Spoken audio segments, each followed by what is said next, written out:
My parents kicked me out for choosing my own path, so I bought their house years later and tripled their rent without warning. Alright, here's how things started going downhill, or maybe uphill, depending on how you look at it. I was 22, trying to get my degree and working part-time at this lousy little grocery store that paid me peanuts. My parents, Tom and Linda, were always breathing down my neck, acting like my life belonged to them.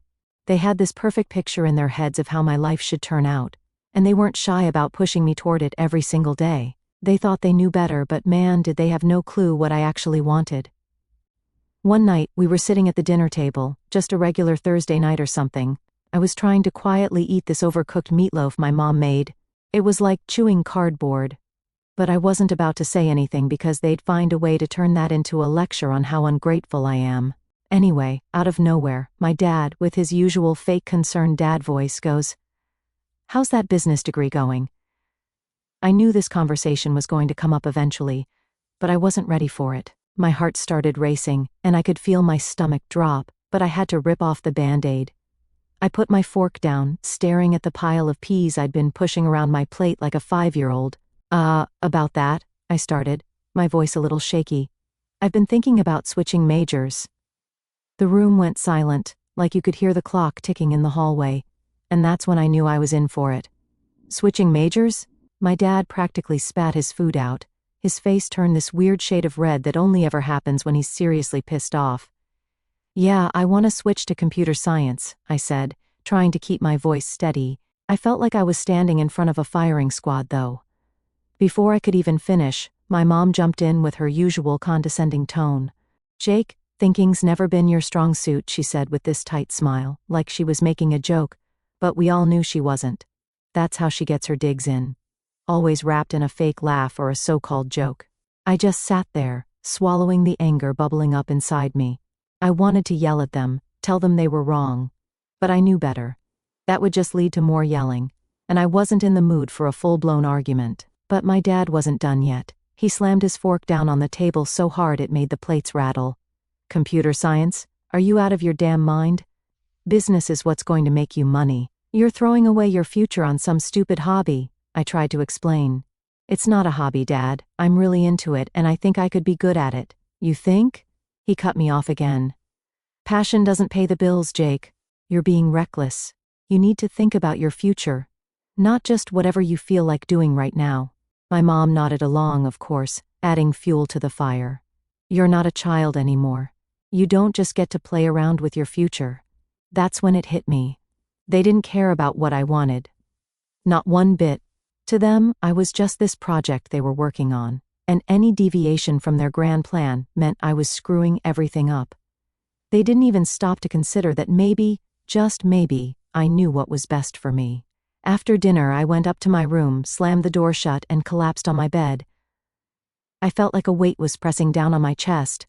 I pulled out my phone and called Ashley. She was the only person who got it, who understood what I was going through. "How'd it go?" she asked, knowing damn well how it went. "Like a freaking disaster," I muttered, rubbing my eyes. They totally freaked out when I told them. It was like I just told them I was dropping out to join a circus or something. She sighed on the other end of the line. "Jake, you've got to stand up for yourself. This is your life, not theirs. You don't owe them anything." I know, but they're my parents, you know? It's not that easy." "I get it," she said softly. "But you're 22, Jake. You're not a kid anymore. You've got to start living your own life, or they're going to keep running it for you." I sat there, staring at the ceiling, thinking about what she said. She was right. I was an adult now, and it was about time I started acting like one. The next day, I woke up feeling a mix of dread and determination. I had to tell them for real this time.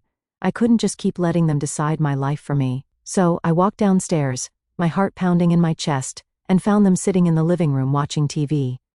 "Mom, Dad, we need to talk," I said, my voice shaky but firm enough.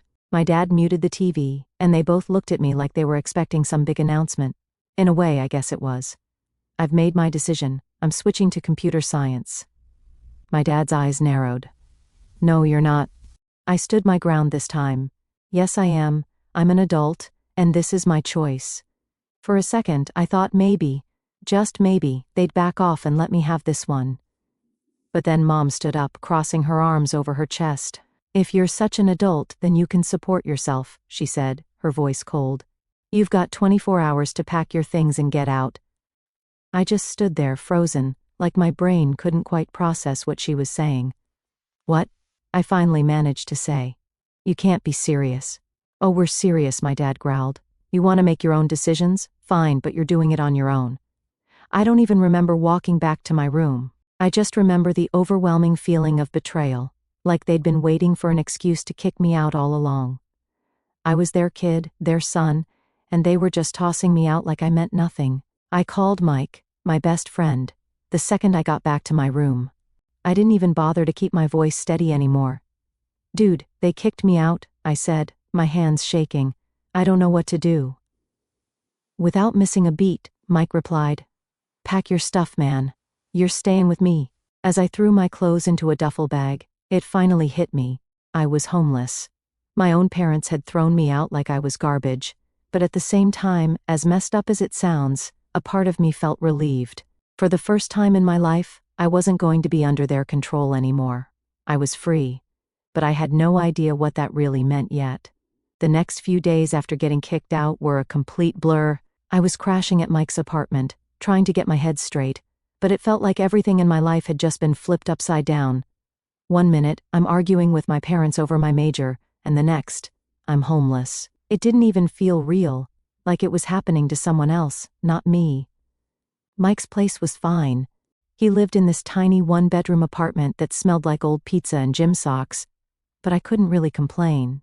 I had a roof over my head, and a friend who wasn't about to ask me to leave, but man, it was cramped. I was sleeping on his ratty old couch that squeaked every time I moved. I didn't have a choice, though. I wasn't about to go crawling back to my parents and beg them to take me in. That wasn't happening. I tried to focus on my classes, but it was almost impossible. Every time I sat down to do my assignments, my brain would just drift off, thinking about what happened. It was like my mind wouldn't let me forget for even a second that I didn't have a real home anymore. And then, of course, there was the money problem. My savings were already draining fast, and I didn't have enough to make it long if I wasn't working more hours. But with classes and trying to figure out where my life was going, it wasn't like I could just pick up a second job. Ashley kept trying to be supportive, but even she couldn't fix the mess I was in. I remember one day she called me up, telling me we should go get lunch to take my mind off things for a bit. We ended up at this cheap sandwich shop down the street from Mike's place. I hadn't been eating much since I left home, so I figured it might help to get out for a bit. So, how are you holding up? She asked, biting into her sandwich. I shrugged. Honestly, not great. I can't focus on school, and my money's running out fast. I don't know how long I can keep this up. She gave me that sympathetic look, the one I'd been getting from pretty much everyone since I told them what happened. You're doing the best you can, Jake. This isn't the end of the world, okay? It's just a bump in the road. I laughed, but it wasn't a happy laugh. Yeah, a bump the size of a mountain. She reached across the table and grabbed my hand. You'll figure this out. I know you will. You've always been smart, even if your parents don't see it. Her words were nice, but they didn't change the fact that I was stuck in a situation I didn't know how to get out of. It felt like no matter what I did, I was just treading water, trying not to drown. After lunch, I headed back to Mike's and tried to focus on my assignments, but the more I stared at the computer screen, the more I realized I was falling behind. My grades were slipping, and the thought of dropping out was creeping into my mind more and more. I didn't want to do it, but it felt like I was running out of options. I couldn't juggle everything. I was barely keeping my head above water as it was. A few weeks passed, and things didn't get any better. My savings hit rock bottom, and I knew it was only a matter of time before I had to make a decision. Mike could only cover for me so much, and I wasn't going to keep freeloading off him forever. The day I dropped out of college was one of the worst days of my life. It felt like I was admitting defeat, like I was giving up on everything I'd worked for. I remember sitting in the dean's office, signing the paperwork, and feeling like a complete failure. I'd always thought I'd be the first person in my family to finish college, but now that dream was slipping away, just like everything else. As soon as I walked out of that office, it hit me hard. I was on my own with no degree, no solid plan, and barely any money. That night, I sat on Mike's couch, staring at my phone, wondering what I was going to do. Ashley called as she always did, checking in on me. So, what's the plan now? She asked softly. I don't know, I admitted. I'm looking for more work, but nothing's coming through. It's like every door is closing in my face. There was a pause on the other end, and I could tell she was trying to come up with something to say, something that would make me feel better. You're not giving up, right? I don't have a choice, I said, trying to keep my voice steady. I dropped out today. Oh, Jake, she whispered. I'm sorry. But this isn't the end. You'll find something. I know you will. I wanted to believe her, but it was getting harder to stay hopeful. I spent the next few days pounding the pavement, applying to every job I could find, but nothing stuck. The only place that offered me anything was Sunnyside Diner, a greasy spoon that felt like it hadn't been cleaned since the 1980s. It wasn't exactly my dream job, but it was better than nothing. They needed someone to flip burgers and mop floors, and I needed money, so I took it. The hours were brutal, and the pay was terrible, but at least I had something. I spent my days covered in grease, slapping burgers onto the grill while my manager, Earl, barked orders at me like I was in boot camp. He was a gruff, no-nonsense guy, who didn't seem to care about anything but the bottom line. But at least he noticed when I worked hard. After about a month at the diner, Earl pulled me aside during a slow shift. Kid, you've got a decent work ethic. You interested in picking up some extra hours? I wiped the sweat off my forehead, trying to look interested. Yeah, sure. What's up? I got a buddy who needs a night guard at this office building downtown. Pays better than here. You in?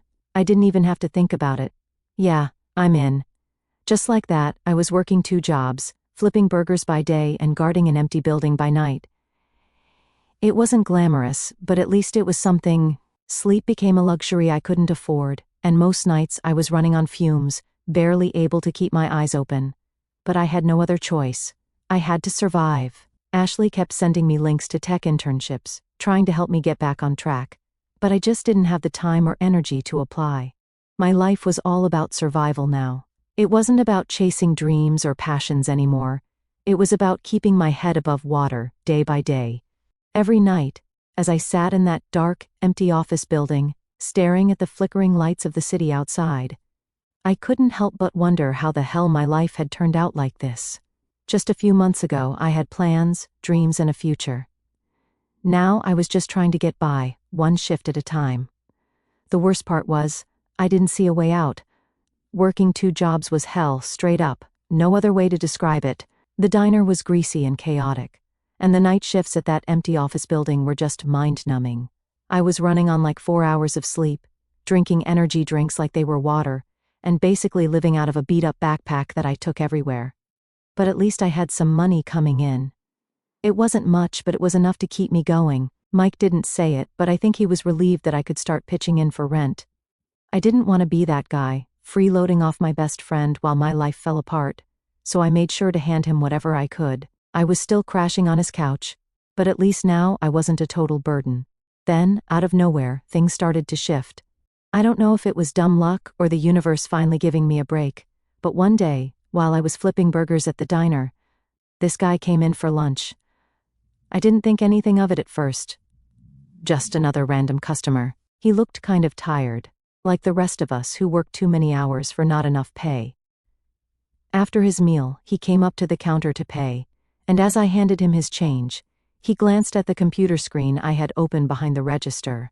I'd been working on some coding exercises during my break, just trying to stay sharp, you know. The guy raised an eyebrow. You into coding? He asked, his voice kind of casual but curious.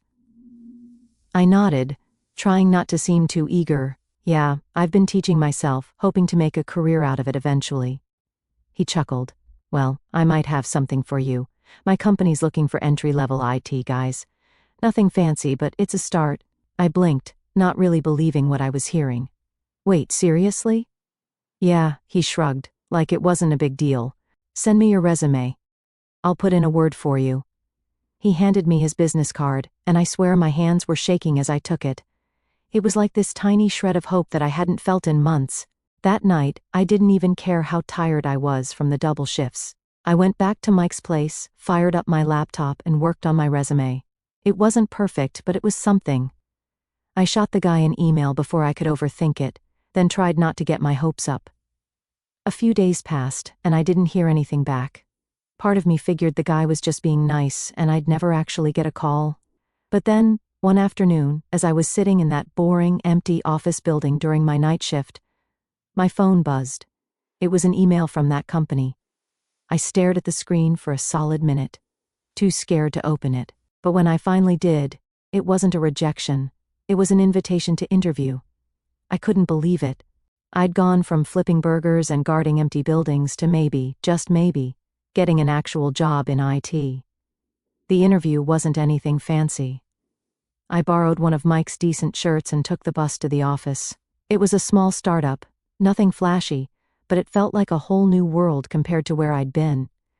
The guy from the diner, whose name I now knew was Trevor, greeted me at the door and introduced me to his boss, Tina. Tina was tough but fair. She asked me about my experience, and I was upfront about the fact that I didn't have a degree, but I'd been teaching myself everything I could about coding and IT. I showed her some of the small projects I'd been working on, and she didn't seem too impressed at first. But then she asked me to solve a problem right there on the spot, something technical I hadn't done before. I panicked for a second, my mind racing.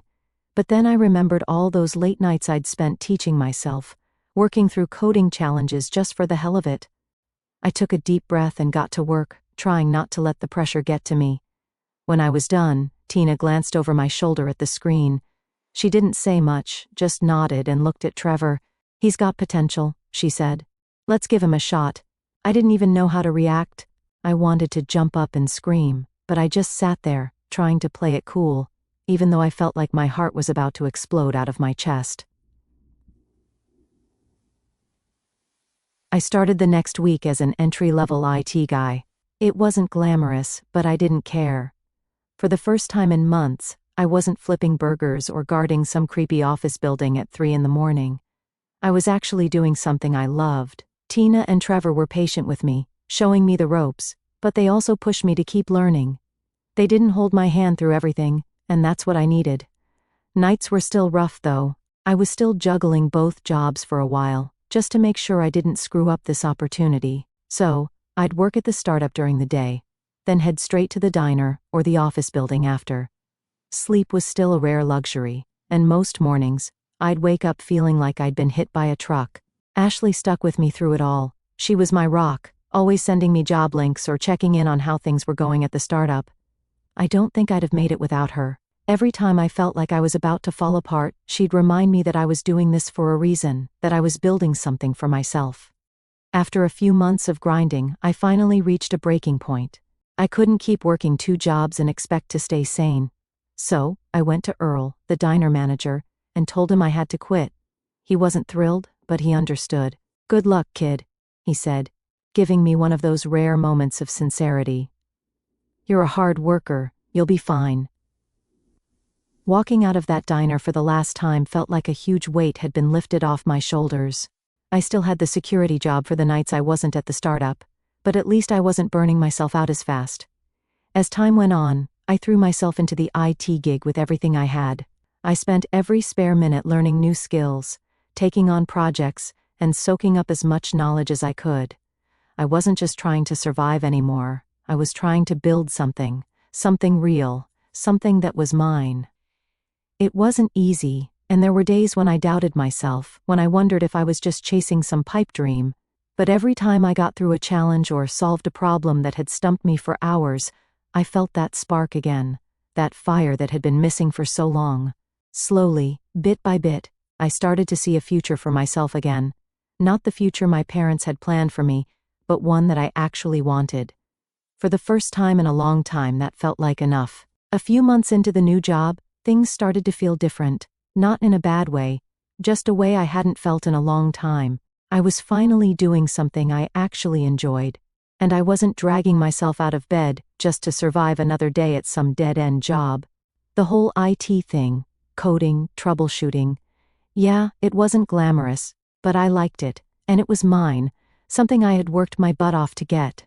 I remember sitting at my desk one afternoon, buried in some code, when my boss, Tina, walked over. She wasn't the type to beat around the bush, which I respected. She leaned on the edge of my desk and said, "Jake, I've been watching your work these past few months. You've got potential, but you're holding back." I blinked at her, completely caught off guard. Holding back? What do you mean? She crossed her arms, giving me that look, like she already knew the answer but wanted me to say it out loud. You've got the skills, but you're playing it safe. I see you sticking to what you know. You're not taking risks, not pushing yourself. You're comfortable, and that's fine, but comfort doesn't get you anywhere in this business. I didn't know what to say at first. She wasn't wrong. I'd been doing the work, sure, but I wasn't exactly going above and beyond. I guess, after everything that had happened, I was just happy to be in a stable place for once, and I didn't want to screw it up. Look, Tina continued, you're good, Jake, but if you really want to stand out, you need to step it up. Take on projects that scare you a little. That's how you grow. I nodded, still processing what she'd said. It wasn't like I hadn't heard something similar before, but this time, it hit different. This wasn't some lecture from my parents about how I was wasting my potential. This was someone who saw what I was capable of, and was pushing me to be better. So, I took her advice. I started volunteering for more complex projects, stuff I wasn't entirely sure I could handle. There were definitely moments where I felt like I was in way over my head, but every time I figured something out, that feeling of accomplishment made it all worth it. One day, Tina assigned me this big project for a new client. It was way more responsibility than I'd ever had before. And part of me was freaking out, but another part of me was excited. This was the kind of challenge I needed to prove to myself, that I could handle bigger things. I spent weeks working on it. Late nights, weekends, pretty much any free time I had was dedicated to making sure it went perfectly. When I finally submitted the finished project, I felt like I'd just run a marathon. I was exhausted, but in that good way, like I'd pushed myself to the limit and come out the other side stronger. A few days later, Tina pulled me into her office. I sat down, trying to keep cool, but I was nervous. What if I'd messed something up? Jake, the client loved your work, she said. They're moving forward with everything you suggested. I let out a breath I didn't even realize I'd been holding. Really? She nodded, a small smile on her face. You did good. Keep this up, and you're going to go far here. I walked out of her office feeling 10 feet tall. For the first time in what felt like forever, I wasn't just surviving, I was thriving. I started to see a future that wasn't just about scraping by, but actually building something real. The more I threw myself into my work, the more I realized how much I'd been holding back. Not just in my job, but in life. It was like this fog had lifted, and I could finally see what I was capable of if I stopped letting fear hold me back. It wasn't easy, and I made plenty of mistakes along the way, but each one taught me something, pushed me forward. Around that time, things with Ashley started to shift too. She'd always been supportive, but now she seemed proud of me in a way she hadn't before. We'd go out to dinner, and instead of me venting about my crappy jobs or money problems, I'd be talking about this new project I was working on, or some cool thing I'd learned, and she'd listen, really listen, like she could see I was finally on the path I was meant to be on. One night, we were sitting on her couch after I'd just finished a particularly brutal week of work. I was exhausted, but in a good way, and she looked over at me with this smile on her face. You know, she said softly, I always knew you'd get here. Maybe not in the way you planned, but you're doing it. You're making it happen. I didn't know how to respond to that. I mean, she'd been with me through the worst of it, through the days when I didn't even know if I'd make rent, or where my next paycheck was coming from. But she stuck around, never once making me feel like I wasn't enough. Hearing her say that, it hit me how lucky I was to have someone like her in my corner. Thanks, I said, my voice a little rougher than I meant it to be. I don't think I'd have made it this far without you. She laughed, shaking her head. You would have, you just needed a push. Maybe she was right, but having her there made the whole thing a lot easier to handle. Things started to pick up from there. Work got busier, but in a good way. I was taking on more responsibility, getting better at what I did, and people were starting to notice. Tina kept giving me more complex projects, and every time I finished one, I felt more confident in my abilities. The money, well, it was still tight, but it was getting better. I'd quit the security job, finally, and while I wasn't rolling in cash, I wasn't worried about where my next meal was coming from anymore. For the first time in a long time, I felt stable, like I was on solid ground again. One afternoon, Tina called me into her office again. I sat down, half expecting it to be another big project, But she had this serious look on her face, one I hadn't seen before. "Jake, I want to talk to you about your future here," she said, her voice calm but direct. I raised an eyebrow, not sure where this was going. "Okay." She leaned back in her chair. "You've done great work these past few months, and I think you're ready for more. I want to promote you to a full-time position." For a second, I just sat there trying to process what she'd said. Full-time. That was the dream, right? No more juggling jobs, no more scraping by. This was it. "I don't even know what to say," I admitted, a grin creeping onto my face. She smiled back. "Just say yes." And of course I did. Walking out of that office, I felt this weight lift off my shoulders. All the stress, the sleepless nights, the self-doubt, it all seemed worth it now. I'd made it. Maybe not in the way I'd originally planned, but I'd made it all the same, and that felt pretty damn good. Getting promoted to full-time was like stepping into a whole new world. For the first time in my life, I felt like I was doing something that mattered, not just for me but for the people around me. I didn't have to worry about making ends meet, or whether I'd have to pick up some crappy side gig just to get by. This was it, stability. But of course, life doesn't just magically get easy once you hit a milestone like that. Things at work got busier, like way busier. Tina wasn't kidding when she said I'd be getting more responsibilities. I was thrown into bigger projects, leading teams for the first time, and managing deadlines that felt impossible at times. There were days where I'd look at my to-do list and just think, how the hell am I going to get all this done? But I pushed through. I had to. Every day was a challenge, but it was the kind of challenge I'd been waiting for, the kind that made me feel alive. Even though I was still learning, I was finally in a place where people trusted me to get the job done. That was huge for me. One afternoon, Tina pulled me into her office again. I swear, every time she called me in, I felt like I was back in school, waiting to see if I'd passed or failed a test. She had that serious look on her face, and for a second, I wondered if I'd screwed something up. "Jake, I've got another project for you," she said, sliding a folder across the desk. I picked it up and flipped through the pages, scanning the details. It was for a new client, some big company looking to upgrade their whole IT infrastructure. A huge project, way bigger than anything I'd worked on before. My stomach did that little flip it does when you're both excited and terrified at the same time. "This is a lot," I said, trying to sound confident but not too cocky. Tina nodded. "It is. But I think you're ready. This is going to be a big deal for the company, and I want you to lead it." Lead it? Those words hit me like a ton of bricks. I mean, I'd been working hard, sure, but leading a project like this?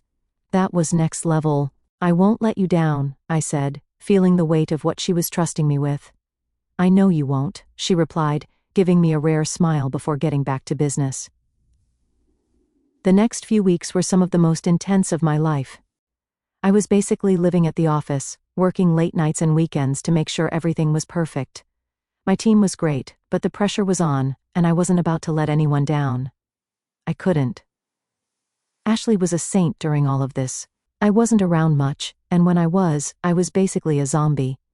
She'd bring me takeout to the office when she could, sit with me for a bit while I worked, and remind me to take breaks. "You're going to burn out if you don't slow down," she'd say, concern in her eyes. But I couldn't slow down, not yet. This project was everything to me, and I knew if I could pull it off, it would change things, not just for my career, but for me personally. It was like I had something to prove, not just to Tina or the company, but to myself. I needed to show that I could do this, that I could rise to the occasion. The night before the final presentation to the client, I barely slept. I kept running over everything in my head, double and triple checking the details, making sure there were no loose ends. It felt like all the stress and anxiety from the past year had built up to this moment, and I was standing at the edge of something huge. The next morning, I walked into the boardroom, my heart pounding in my chest. The clients were all there, suits and ties, serious faces. I set up my presentation, trying to calm my nerves, but it felt like my whole career was riding on this one meeting. Tina was there too, sitting at the head of the table, watching me closely. I took a deep breath, reminded myself that I'd prepared for this, and started the presentation. It wasn't perfect. I fumbled a couple of slides, stumbled over a few words, but I kept going. I answered their questions, explained the plan, and showed them exactly why this upgrade was what they needed. When it was all over, I stood there waiting for their reaction, my palms sweating like crazy. For what felt like an eternity, no one said anything. They just sat there, flipping through the documents, whispering to each other. My stomach was doing backflips, and I was half expecting them to tear everything apart. But then, the head of their IT department spoke up. "This looks good," he said, nodding. "We'll move forward with the plan." I couldn't believe it. I actually did it. I wanted to jump up and fist pump the air like a complete idiot, but I kept it together, nodding professionally, like this was just another day at the office. But inside, I was screaming with excitement. After the meeting, Tina pulled me aside. "Great work," she said, that rare smile back on her face. "You've earned this." I don't know what hit me harder, her praise or the fact that I'd just pulled off the biggest project of my life. Either way, it felt like I'd crossed some kind of invisible finish line. All the crap I'd been through, the fights with my parents, getting kicked out, dropping out of college, working 2 jobs just to survive. It all led to this moment. That night, I walked out of the office, the weight of the past few months finally lifting off my shoulders. I didn't even care that I'd probably be back there first thing in the morning, working on the next thing. For the first time in a long time, I felt like I was exactly where I was supposed to be. I called Ashley on my way home, my voice full of excitement. "Babe, we did it. They loved the presentation. We're moving forward with everything." She laughed, and I could hear the pride in her voice. "I knew you would. I'm so proud of you, Jake." Hearing that made it all feel even more real. It wasn't just about the job anymore, it was about everything I'd fought for, everything I'd sacrificed to get to this point. I wasn't the same guy who'd been kicked out of his parents' house, lost and scared. I was building something for myself, on my own terms. The future didn't seem so uncertain anymore. I wasn't just surviving, I was thriving, and that feeling, that was worth everything. A few years after that big project at work, my life had changed in ways I never imagined. I'd gone from barely scraping by to climbing the ladder in the IT world, and eventually, I made a decision that surprised even me. I started my own company. It wasn't an overnight thing, of course. I'd been working for a while, building up a solid reputation, saving up some money and making connections. Eventually, I felt ready to take the leap. Starting my own business wasn't easy at first. There were sleepless nights, endless paperwork, and the constant fear that everything could crash and burn. But I had this feeling deep down that this was what I was meant to do, so I stuck with it, grinding day in and day out. Before long, things started to click. I started landing contracts, building a small but solid team, and the company began to take off. After a couple of years, we were pulling in more money than I ever thought possible. I wasn't just making it anymore, I was actually doing really well. I wasn't flipping burgers or guarding empty buildings. I was running my own company and watching it grow bigger every month. It felt surreal at times, like I was living in someone else's life, but it was mine. I'd built this. Around the time my company really started to take off, Ashley and I began talking about buying a house. We'd been renting for years and it felt like the right time to find something permanent, something we could call our own. We started looking at listings, visiting open houses on weekends, and dreaming about the kind of place we wanted to settle down in. One day, I was scrolling through some real estate sites, and I saw something that made me stop in my tracks. The house where I grew up, the one my parents still lived in, was listed for sale.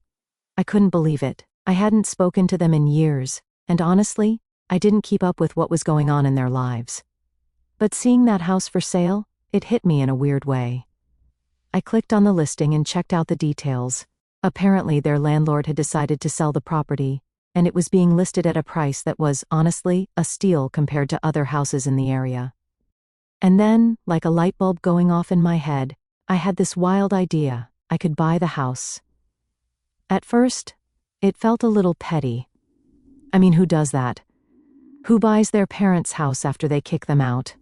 But the more I thought about it, the more it made sense. I was in a position to do it, and they didn't know I had money, or that I was even considering buying a house. This could be my chance to take back some control over a situation that, for years, had left me feeling powerless. So, I called up my real estate agent and put in an offer. I didn't even hesitate. The price was right, and I had more than enough money to make it happen without breaking a sweat. A few weeks later, the deal closed, and just like that, I was the owner of the house where I spent my childhood.